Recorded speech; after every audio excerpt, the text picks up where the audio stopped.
Eu estava compartilhando com aqueles que estavam presentes que, na verdade, é muito fácil nós esquecermos daquilo que é importante. É muito fácil uma igreja, com o passar do tempo, esquecer o seu propósito principal de estar aqui.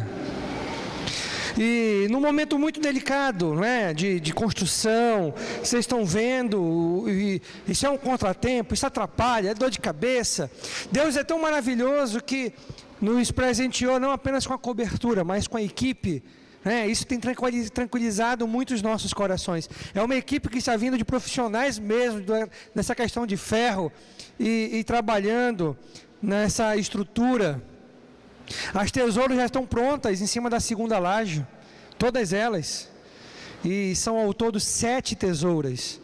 Os pilares já estão prontos para serem levantados. E peça, nesse momento, na verdade, eu fiz questão de nós fazermos essa peça para nós não nos esquecermos do que é importante.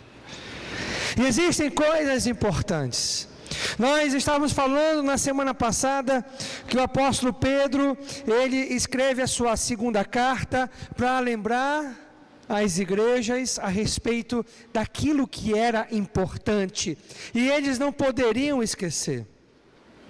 Hoje nós iremos concluir aquilo que começamos na semana passada, lembrando do que é importante. 2 Pedro capítulo 1, versículo 3. Ele diz assim: seu divino poder nos deu todas as coisas de que necessitamos para a vida e para a piedade, por meio do pleno conhecimento daquele que nos chamou para a sua própria glória e virtude. Em primeiro lugar, nós falamos o que? Deus fez a sua parte. E qual foi a parte de Deus? Deus nos deu tudo o que precisamos. O seu divino poder. Uma vez que nós abrimos os nossos corações, entregamos nossas vidas ao senhorio de Jesus, nós recebemos o seu divino poder. E é o Espírito de Deus morando em nossas vidas, e é esse Espírito que nos muda, nos transforma, faz de mim e de você pessoas completamente diferentes, transformadas. Ele fez a sua parte, nos dando o que nós necessitamos. Agora, ele, nesse versículo 3 que nós lemos, ele fala que Deus fez a sua parte, nos dando tudo o que necessitamos, primeiro, para a vida, para as dificuldades que vamos enfrentar nessa vida, e são muitas. A nossa caminhada não vai ser um mar de rosas. Vão ter alguns momentos que Deus vai fazer com que você caminhe plenamente, sem nenhum contratempo, sem nenhum problema. Mas vão ter outros momentos espinhosos, dificuldades, problemas. E talvez em alguns desses momentos difíceis, Deus esteja chamando a sua atenção: olha, não esqueça de mim. E nas dificuldades nós nos apegamos mais a Deus. É nas dificuldades que nós dobramos mais o nosso joelho para orar. É na dificuldade que nós ficamos mais sensíveis à voz de Deus, e nós perguntamos: Deus, eu tenho falhado? Eu tenho errado? O que o Senhor quer me dizer com tudo isso? Deus deu tudo o que precisamos para, primeiramente, a vida, em segundo, para a piedade, ou seja, para sermos como o Pai, para sermos como Deus. É esse divino poder que transforma as nossas vidas, vai fazer da gente pessoas completamente diferentes. Quando estamos em Cristo, a natureza muda. Nós deixamos aquelas coisas para trás. E essa mudança é progressiva, é devagar, não é da noite para o dia, não é no estalar de dedos, é pouco a pouco nós vamos mudando, os hábitos vão sendo transformados, novos hábitos vão sendo adquiridos.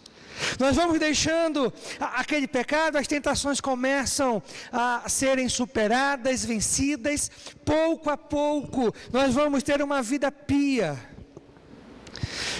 Agora no verso 4, que nós falamos na semana passada, ele fala: por intermédio destas coisas, Ele nos deu as suas grandiosas e preciosas promessas, para que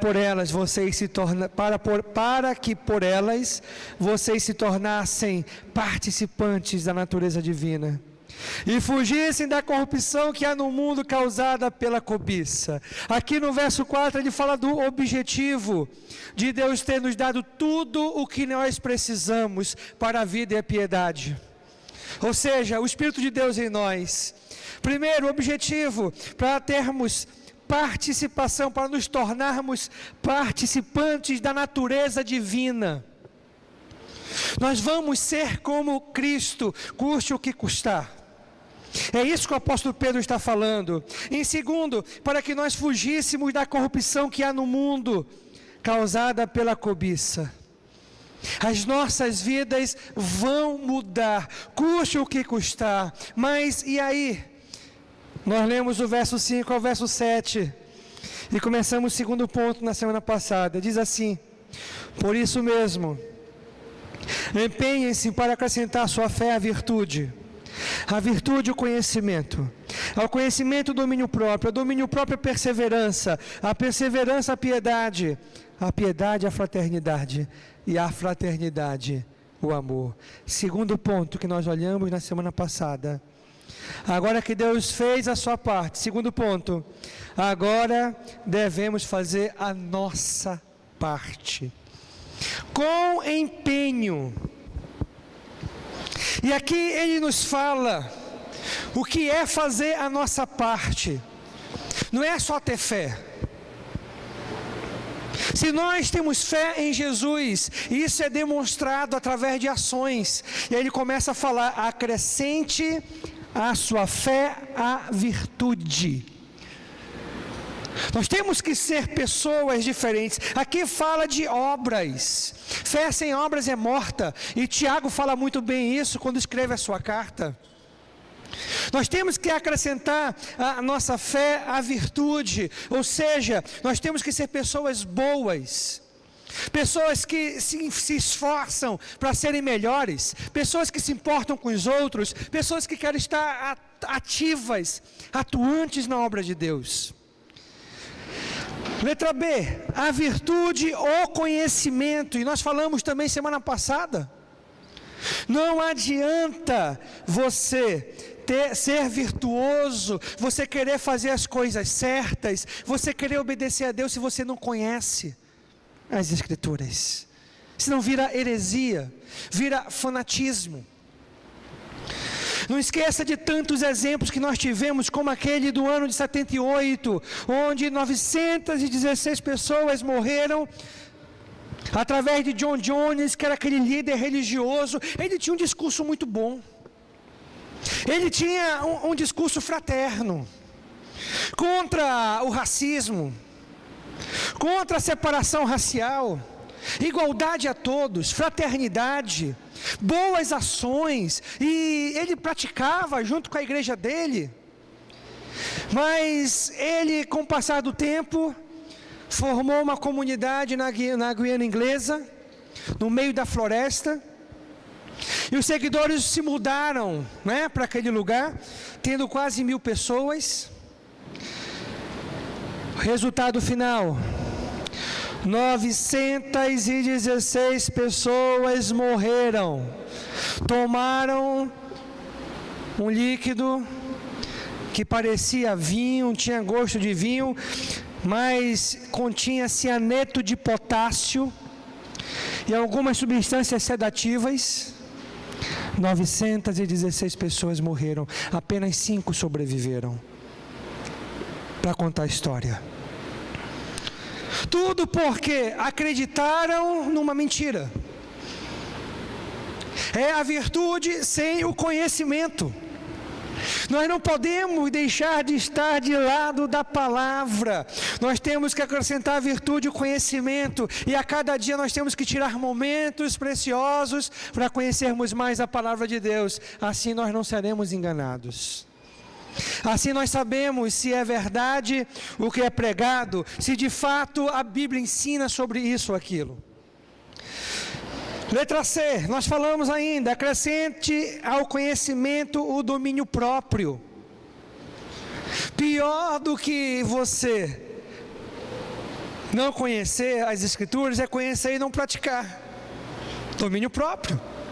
De você poder controlar, não é só você aprender, não é só você conhecer da palavra, não adianta nada você conhecer das Escrituras e você não colocá-la em prática.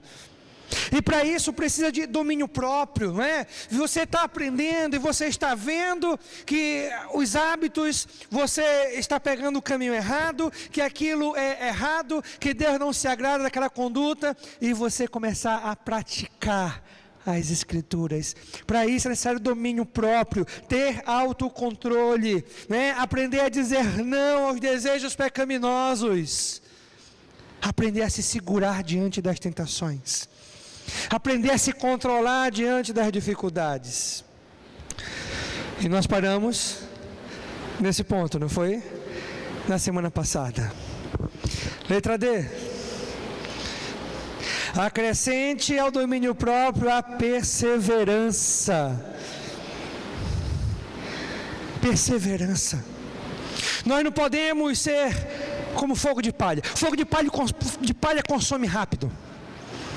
A palha sequinha, quando liberou seus gases, você basta acender um fósforo e pegou na pontinha da palha, pronto, esquece, aquilo tudo vai ser consumido rapidamente. Nós temos que ser perseverantes. Eu estava conversando com uma pessoa que estava fazendo um curso de operações especiais, e ele me confidenciou uma das circunstâncias que aconteceram durante aquele curso. Primeiro, são cursos bem radicais. Eu não sei se eu faria esses cursos se eu fosse militar. Mas na empolgação, né? Naquela empolgação, muitas vezes as pessoas começam e se engrenam em tudo aquilo. E ele me compartilhando que aconteceu uma noite, um dia, que ele era o xerife. E o curso começou com 35 pessoas. Acabou com 13. O resto tudo desistiu. Enquanto ele era o xerife, ele conseguiu unir aquele grupo. E era importante que todos conseguissem passar aquela noite. Mas no dia anterior foi muito traumático. Eles foram por algumas situações, e uma delas, eles estavam debaixo da água, e aquele capuz, né, que as pessoas usam em operação especial, que tem aqui a viseira e a parte do nariz, viraram o capuz e ficou sem ar. Num pequeno momento, né, ficou sem ar. E aquilo incomodou, aquilo foi doloroso, e todos sentiram. Mas estavam juntos. Nós vamos conseguir. Nós vamos passar essa noite. E aí perguntaram: queremos um voluntário agora, quem vai ser o primeiro a passar pelo teste de apneia? E tinha que ficar dentro de uma piscina, sem respirar. Xerife, você vem? O xerife disse: eu vou. Ele era o espelho daquele pessoal. Chamaram o xerife. E quando ele estava no lugar particular, sós, com aqueles que estavam conduzindo o curso, disseram: olha, não vai ter nada, mas tu vai gritar, tu vai espernear, tu vai fingir, porque senão você vai pagar por isso, mas não vai acontecer nada com você. E depois de todo o terror que fizeram, colocaram na piscina. Piscina era uma piscina de criança pequenininha, com um monte de gelo dentro para relaxar os músculos. Aí colocaram ele, esperneia, ele gritava e batia a perna: ai, xerife, tu vai desistir. E foi tudo combinado. E ele dizia: eu desisto, eu não quero mais. Naquele dia, quase todos E entre esses tinham grandes homens, grandes militares, desistiram por causa de uma ilusão, por causa de uma mentira. O diabo vai dizer para você que você não consegue, ele vai dizer para você que você não tem forças. Você tem, tudo posso naquele que me fortalece. Não acredite nas mentiras do diabo. O importante não é como você começa a caminhada cristã. Sabe o que é importante? Como nós terminamos. Eu quero chegar lá bem.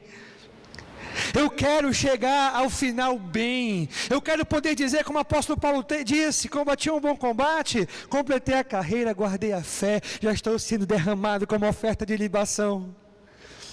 Eu quero poder usar essas mesmas palavras. Esse é um dos meus versículos favoritos das Escrituras. Combati um bom combate, esse é o versículo tema que eu levo para a minha vida. Eu quero combater um bom combate, eu quero chegar ao final. E muitas das vezes vão ter sofrimentos, mas não acredite na mentira do diabo. Deus não vai colocar você em situações além das suas forças. Ele é fiel, Ele promete isso. Acrescente ao domínio próprio perseverança. É você continuar fazendo certo. Você continuar no caminho correto. Você não desistir. Às vezes nós olhamos tudo nebuloso diante da gente.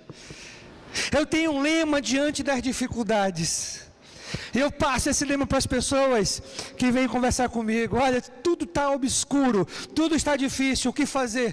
Continue fazendo o que é certo. Não tome decisões erradas. O que é certo está nas Escrituras. Continue obedecendo a palavra de Deus. Continue fazendo a sua parte. No tempo certo, as coisas clareiam, o sol aparece e a dificuldade vai embora. Não se desespere. Letra E. Acrescente à perseverança a piedade. Eu já expliquei para você o que significa a palavra piedade. Piedade não é sentir pena, não tem nada a ver. Quando nós olhamos nas Escrituras a palavra piedade, pio, vem de Deus, ser como Deus. O objetivo de nós perseverarmos em fazer o certo, o objetivo de continuarmos andando no caminho certo, é sermos como Deus, é sermos como o Senhor. Nós queremos ser pessoas diferentes e por isso que perseveramos. E perseveramos e pouco a pouco nós vamos sendo mais como Deus. Como? Não é? Se tornando mais santos, vencendo as tentações, superando os pecados, deixando aqueles velhos hábitos pecaminosos que nos acorrentavam e nos aprisionavam, e tendo uma vida totalmente transformada, cada vez mais sendo pio, mais como Deus. Letra F. Acrescentando à piedade, a fraternidade. Fraternidade, sermos fraternos, ou seja, nós termos harmonia um com o outro, vivermos harmoniosamente dentro da nossa igreja, dentro do nosso grupo pequeno. Poder olhar para as pessoas, poder passar pelas pessoas, não precisar se esquivar, né? Tem tanta gente que diz que ama a Deus, que honra a Deus, mas está intrigado com seu irmão. E olha o que 1 João capítulo 4, verso 20 fala, né? 1 João 4, 20, olha o que diz: se alguém afirma, eu amo a Deus, mas odeio seu irmão, é mentiroso. Pois como você pode amar a Deus que não vê, se você não ama o seu irmão que está vendo? Nós temos que ser fraternos, nós temos que poder passar uns pelos outros de consciência tranquila, sem precisar se esquivar, sem mágoas, sem ressentimentos, sem problemas mal resolvidos. E se você tiver algum problema contra o seu irmão, vá até o seu irmão, peça perdão a ele. Ou se você tem alguma queixa e esse irmão não veio até você, chegue lá com ele: olha, irmão, nós precisamos conversar.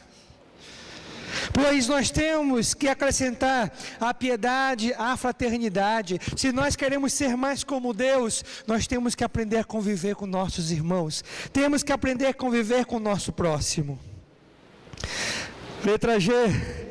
E ele termina nesse letra G, essa nossa parte que temos que fazer, acrescentando à fraternidade o amor.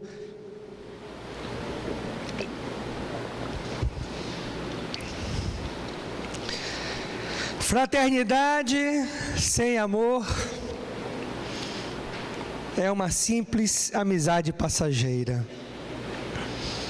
Amor verdadeiro. 1 João 3,18 diz: filhinhos, não amemos só de palavras, mas de obra e em verdade. Não é amar da boca para fora. Não é uma simples amizade, é o amor verdadeiro. E o amor verdadeiro está presente nas dificuldades. O amor verdadeiro está junto na hora do aperto. O amor verdadeiro está sofrendo do lado. O seu amigo está chorando junto. Isso é o amor verdadeiro. Isso é que marca a igreja. Isso tem que ser o nosso selo, a nossa característica número 1. Eu achei tão bom nesse momento de dor da minha esposa e dos irmãos com a perda do pai. E tanta gente da igreja, e tanta gente da NIB, amigo do irmão dela, do meu cunhado, e alguns amigos nossos também antigos de lá, foram visitar e tiveram presentes, estavam ali do lado. Estavam dizendo: olha, eu estou aqui para confortar, eu sei que não é fácil, eu sei que é difícil, e são nesses momentos que nós vemos que as pessoas observam os amigos estão presentes, os amigos estão juntos, e um amor verdadeiro faz com que você esteja sempre do lado. O amor verdadeiro suporta, e nós temos que suportar. Não existe ninguém perfeito. Olha, irmãos, se nós queremos obedecer a Deus, não esqueça disso. É importante que as nossas amizades sejam formadas por pessoas que temem a Deus. Esse é o ponto de partida. Agora, se aquele irmão não quer obedecer a Deus declaradamente, prefere continuar no pecado, aí você, por amor a ele, inclusive, você vai dizer: peraí, meu irmão, você precisa obedecer a Deus. Você quer ser meu amigo, mas não quer ser amigo de Deus. Nós temos que ser assim, inclusive. Nós precisamos aprender esse ponto. Nós temos que ser coerentes. Temos que ser coerentes. Recentemente um líder me procurou e compartilhou uma situação comigo. Olha, pastor, eu estou tendo uma dificuldade, porque nós tivemos um irmão que ele foi disciplinado, mas foi disciplinado porque ele não quis obedecer a Deus. É doloroso para o pastor. E a Bíblia ensina a respeito da disciplina. A própria disciplina que a Bíblia ensina é amor. O objetivo é amar, para sentir a falta da nossa comunhão, sentir falta dos nossos momentos juntos, sentir falta daquele momento de arrastão, daquele momento daquela farofa, daquela sardinha ali e daquele bate-papo, e sentindo falta talvez se arrependa e queira obedecer a Deus. E diz: pastor, estou tendo dificuldade porque as pessoas não estão entendendo. Mas na verdade isso também é amor. Nós amamos tanto aquela pessoa que queremos que ela se arrependa. Nós temos que ser coerentes. Tem situações, por exemplo, tem pessoas que passaram pela nossa igreja e marcaram negativamente, que não tem clima para estar aqui. Tem um jovem recentemente que mandou uma mensagem. Isso é ruim de WhatsApp, não é? Aí manda mensagem: pastor, eu quero falar com o senhor. Aí eu respondi: fala, meu irmão, fique à vontade. Não, pastor, mas tem que ser pessoalmente. Depois da peça eu lhe procuro. Até sabia que tinha peça. Depois da peça eu lhe procuro. Aí ele colocou: eu posso ir na peça? Eu digo: olha, se você quer voltar para a igreja, a resposta é não. Mas, pastor, vem cá. Uma pessoa que mentiu para a gente, que enganou a gente, que bateu na mulher, e a mulher teve que sair de casa para não morrer. quer voltar como se nada tivesse acontecido. Aí sabe qual é o exemplo que fica para a igreja? A gente apronta, vai e volta como se nada tivesse acontecido. Então, por amor ao corpo de Cristo, que é essa igreja, eu quero que ele seja muito feliz, mas não no nosso meio, não tem clima por tudo que aconteceu. Isso é amor à igreja aqui, porque daqui a pouco o outro já vai se casar e vai fazer a mesma coisa, porque foi mais ou menos assim. Ele enganou, mentiu, estava no pecado escondido, foi chamando a atenção, fugiu, depois voltou casado como se nada tivesse acontecido. Aí depois a mulher começou a virar saco de pancadas, e eu nunca esqueço o último motivo da surra que ela pegou, porque ela estava tentando decorar um versículo, e ela não falou o versículo perfeitamente. E aí ele olhou para ela: não acredito que tu não falou o versículo completo. Festival da palavra, gente. Eu não acredito que você errou o versículo. Eu não consegui, ora. Toma, pá, pá. É doido, não? Você tem dúvida disso? Tem dúvida disso? Mais doido ainda é quem casa com ele. Eu pergunto, eu vou estar amando essa igreja dizendo para ele: vinde a mim como estás. Jesus disse para os pecadores que não conheciam. Isso é amor. Nós temos que amar uns aos outros com coerência. Nós temos que amar uns aos outros, mas não esqueça que o seu amigo precisa ter um objetivo número 1, ser como Jesus. Ele quer acertar sim, vai errar e você vai ajudar, mas ele não quer viver no erro. Essa é a diferença. Quando você vê alguém que quer viver no erro, então, opa, peraí, esse aqui eu não quero nem papo. Eu quero a distância. Mas para nós amarmos uns aos outros, nós precisamos aprender a conviver uns com os outros. Eu tinha um amigo lá na igreja de Cascavel, lá no Paraná, que ele me contou que ele foi fazer o curso de guerra na selva. E treinou, se preparou, se capacitou para aquele curso. Quando voltou com 18 quilos a menos, só cabeça. Meu irmão, ele chegou no aeroporto, a mulher não reconheceu, a filha não reconheceu. Aí quando o papai, mas o cachorro reconheceu.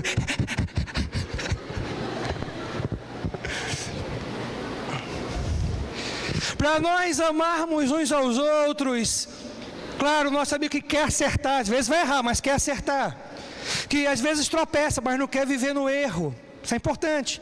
Nós temos que aprender a suportar os defeitos uns dos outros. Ninguém é perfeito. Uma vez um pastor chegou comigo e disse: olha, mas eu não gosto do fulano. Eu digo: olha, o fulano não é perfeito, mas eu aprendi a amá-lo.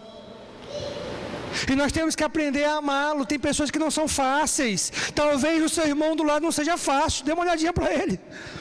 Mas pastor, é meu esposo, só lamento. Isso que é mais difícil.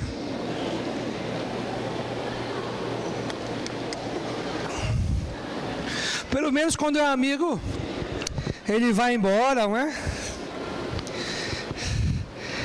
E pronto. Mas quando é o cônjuge, meu irmão, que Deus te ajude. Agora olhe comigo o versículo 8. Olha o versículo 8 comigo.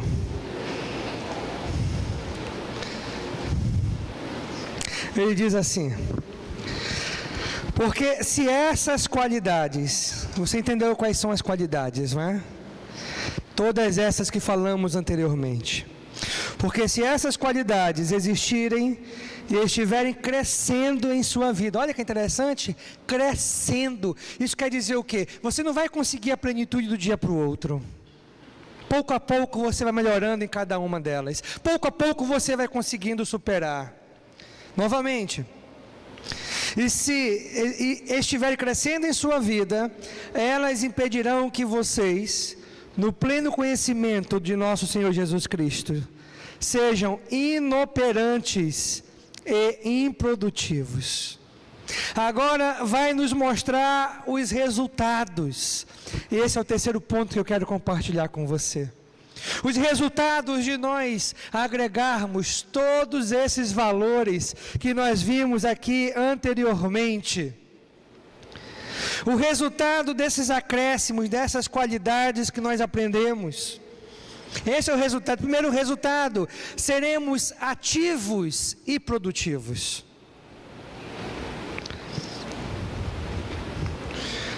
Nós não seremos infrutíferos na obra de Deus.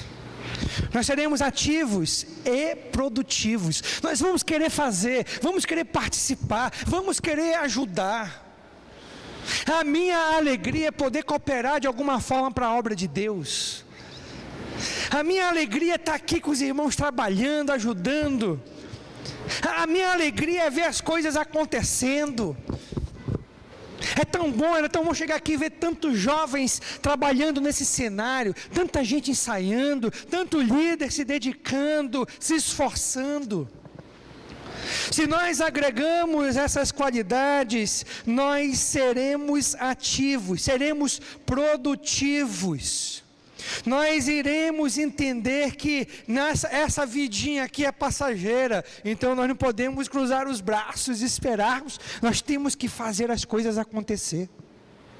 Nós temos que ser úteis, e é momento de nós aproveitarmos as oportunidades. Olha, nesse fim de semana que vai iniciar na quinta-feira, com essas apresentações, é momento de nós arregaçarmos as mangas, e nós começarmos a nos reunir, trabalharmos, lutarmos, para que as coisas aconteçam, para que almas sejam salvas. Visualize o resultado final disso tudo: salvação. Vidas salvas. Esse é o resultado final. É isso que nós esperamos. Então, primeiro resultado, nós seremos ativos, operantes, seremos produtivos. Com a parábola da semente. Você lembra a que caiu em boa terra? Caiu à beira do caminho, caiu entre as pedras, caiu entre os espinhos, a terceira, e a quarta em boa terra. A boa terra deu frutos, foi produtiva. Que sejamos cristãos de bons frutos, produtivos. Nós não podemos ser meros espectadores, nós temos que fazer parte, fazer as coisas acontecerem. Segundo resultado, olha o versículo 9, o que diz: todavia, se alguém não as tem o que, gente? Aquelas qualidades que nós falamos. Está cego, só vê o que está perto, esquecendo-se da purificação dos seus antigos pecados. Segundo resultado de você aplicar aquelas qualidades em sua vida. Você lembra das qualidades? Daquelas qualidades da sua vida, a sua fé, colocar a virtude, colocar o domínio próprio, colocar a perseverança e todas aquelas fraternidade, amor e todas aquelas que falamos. Segundo resultado, nós evitaremos a miopia espiritual. Miopia espiritual. Míope é aquele que só enxerga o que está perto. Não consegue enxergar de longe. Só o que está perto. Você só consegue enxergar ali o que está próximo. Você só consegue olhar o imediato. Mas nem sempre o que está perto, o imediato, é o melhor para você. Quando nós colocamos aquelas qualidades, a nossa fé, a virtude, o conhecimento, o domínio próprio, a perseverança, a piedade, a fraternidade e o amor, nós conseguimos enxergar além do imediato. Como assim, pastor? Decisões acertadas. Vamos pensar na frente, não no aqui e agora. Nós vamos pensar no que é melhor, um âmbito espiritual. Vamos ver o que está lá na frente. Vamos enxergar o que está lá longe. Não apenas pensar no aqui e agora. O aqui e agora é transitório, é passageiro. Às vezes tomamos tantas decisões imediatistas e prejudicamos o futuro dos nossos filhos. Prejudicamos o futuro da nossa caminhada espiritual. Pensamos só no bolso, no aqui e agora. Você tem que pensar o que é melhor para a sua família. Você tem que pensar no que é eterno, não transitório, porque esta vida é passageira. E quando nós aplicamos essas qualidades, nós vamos estar pensando além, até mesmo na vida que está por vir. Ele fala mais. Nesse verso 9 que nós lemos, ele diz mais um detalhe importante: esquecendo-se da purificação dos seus antigos pecados. Quando nós não procuramos essas qualidades, continuamos no antigo pecado, sabe? Aquilo já se torna normal. Tantas vezes nós vemos para a igreja, saímos da igreja, voltamos para a igreja, escutamos a mensagem e continuamos vivendo a mesma vida distante de Deus. Já é normal. Já está com a mente cauterizada. Já racionalizou o pecado. Virou normal. Não!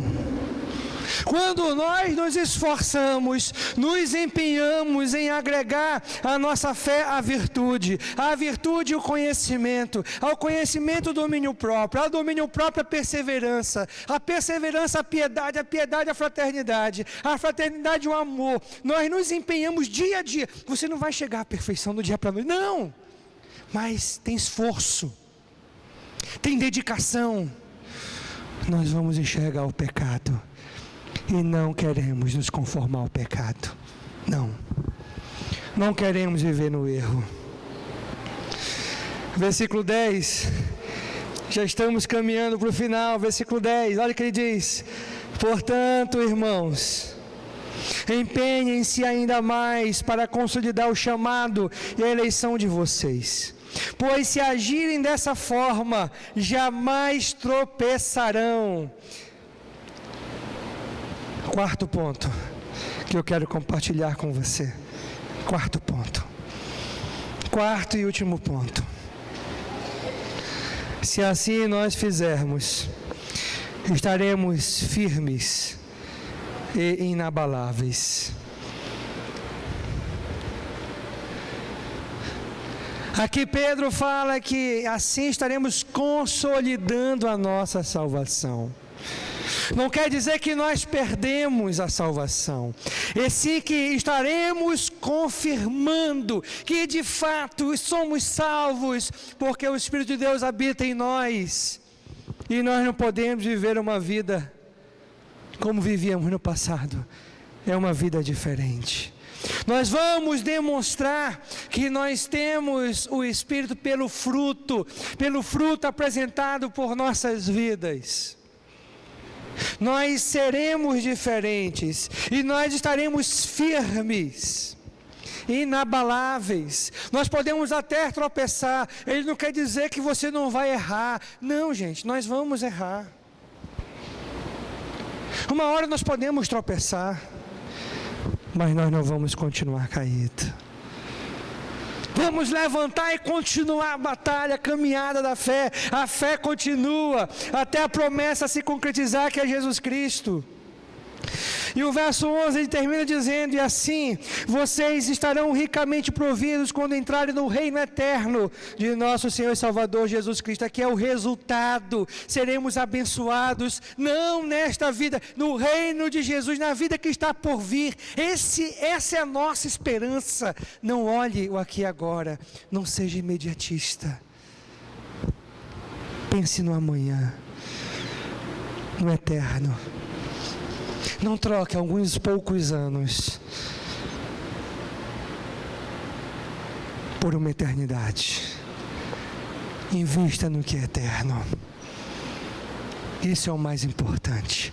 Quando nós agregamos com empenho essas qualidades, o resultado é que seremos abençoados na vida que está por vir, pois seremos produtivos. Nós trabalharemos para a obra continuar. nós estaremos nos arregaçando as mangas, nos empenhando para que vidas sejam salvas, para que a igreja funcione, as coisas aconteçam. E seremos recompensados na vida que está por vir. Essa peça evangelística, se dedicar a esse projeto, se dedicar a esse fim de semana de evangelismo, é olhar para o futuro, é olhar para frente, é pensar na eternidade, não no aqui e agora. Não cruze os braços. Eu quero que você termine pensando na seguinte frase: o que é que você vai fazer durante essas apresentações? Baixe sua cabeça. Não responda isso para mim. Fale para Deus. Como é que você vai ajudar? Como é que você vai cooperar?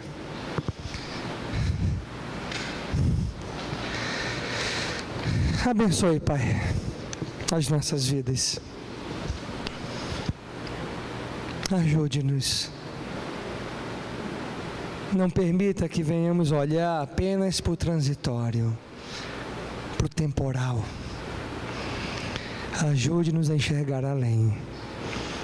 Abençoe a Tua igreja. Que possamos, durante essa semana, nos unir forças, se dedicar a esse projeto evangelístico. Dê forças. Abençoe. Que sejamos produtivos, que nos esforcemos, que nos empenhemos a acrescentar todas essas qualidades à nossa fé: a virtude, o conhecimento, o domínio próprio, a perseverança, a piedade, a fraternidade, o amor. Dê forças. E assim sejamos operantes. Toma de conta, Pai. No nome de Cristo. Amém. Amém. Olhe para o seu irmão do lado, pergunte assim: o que você vai fazer? O que é que você vai fazer? Então, que Deus nos abençoe grandemente e uma ótima semana.